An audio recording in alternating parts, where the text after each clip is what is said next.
On est super content de vous retrouver sur Fun Radio avec Elena Nagapetian qui est notre invitée aujourd'hui. Salut Elena. Salut. Comment ça va? Ça va très bien, merci. Alors tu viens nous parler de ton nouveau spectacle, ça valait le coup. Tu seras d'ailleurs de passage en Belgique avec une nouvelle date, ce sera dans les prochains jours, le 22 septembre prochain au Cirque Royal.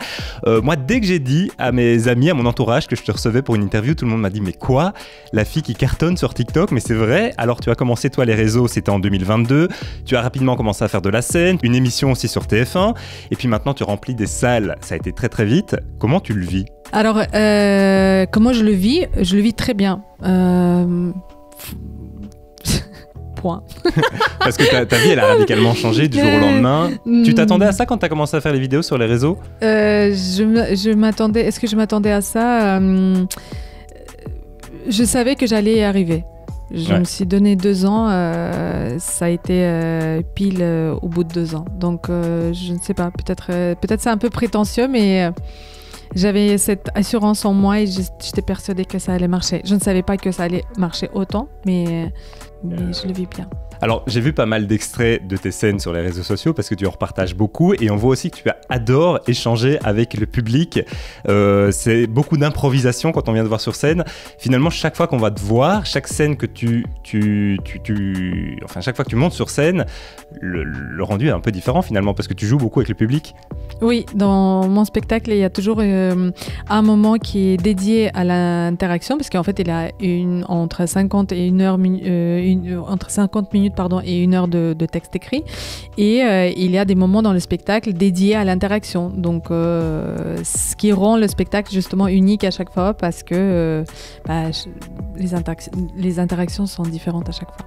Il y a des interactions peut-être qui t'ont marqué. Il y a peut-être des gens dans le public qui auraient pu prendre mal des choses que tu leur as dit ou ça passe toujours très bien?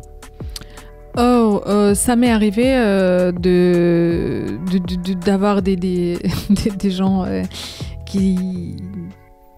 Ils sont moins réceptifs. Oui, mais en vrai, non, j'ai même pas eu le temps de dire quoi que ce soit et c'est déjà levé, elle est partie, mais je pense qu'elle était un peu jalouse pour son mari. Bon, c'est pas grave, ça arrive. Mais c'était pas volontaire, en tout cas, de mon côté. Mais les interactions qui m'ont marqué, c'est plus les interactions positives, comme une demande de mariage ou un homme qui vient pour la 5e fois me voir sur scène, ce qui est presque flippant après, au bout d'un moment. Mais que des choses positives qui m'ont marqué. Oui. Alors, dans tes scènes comme dans tes spectacles, tu abordes plein de choses de la vie, le couple, la grossesse, le divorce, ta vie de maman solo, ta vie de femme, tes galères. Il y a des sujets que tu préfères peut-être aborder dans tes spectacles ou d'autres sujets où tu te dis « ça, j'ai pas envie d'en parler » ?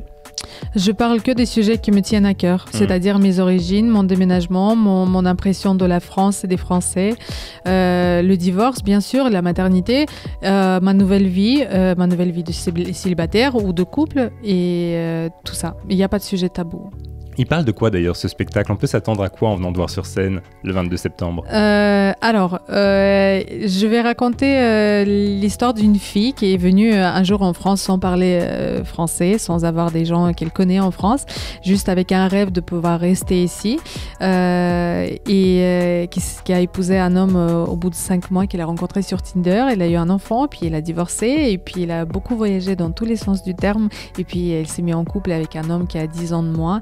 Et après, il y a de nouvelles choses qui arrivent aussi que je ne vais pas spoiler. Et il y aura aussi de l'interaction avec le public, bien sûr. Comme tu aimes le faire, finalement. Oui.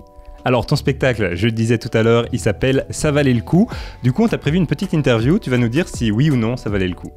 Par exemple, t'es devenue maman. T'en parles beaucoup dans ton spectacle « Sans langue de bois ». Est-ce que devenir maman, ça valait le coup? Oui, absolument, bien sûr.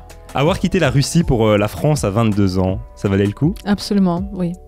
Alors aussi, on l'a vu cet été, t'es parti en vacances avec ton fils en mode parent solo, un sujet d'ailleurs que tu abordes souvent. T'en as beaucoup parlé sur tes réseaux sociaux. Est-ce que ce voyage, il valait le coup? Oui, j'ai appris qu'il ne faut absolument pas partir toute seule avec un enfant en vacances. Et puis une interview sur Fun Radio, ça valait le coup? Mais oui, parce que c'est trop sympa, bien sûr.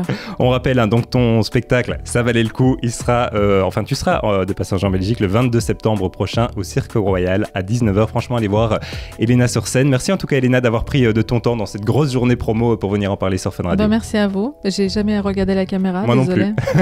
Mais voilà, salut la caméra, merci et à bientôt. Merci à toi. Fun. Fun Radio. Enjoy the music.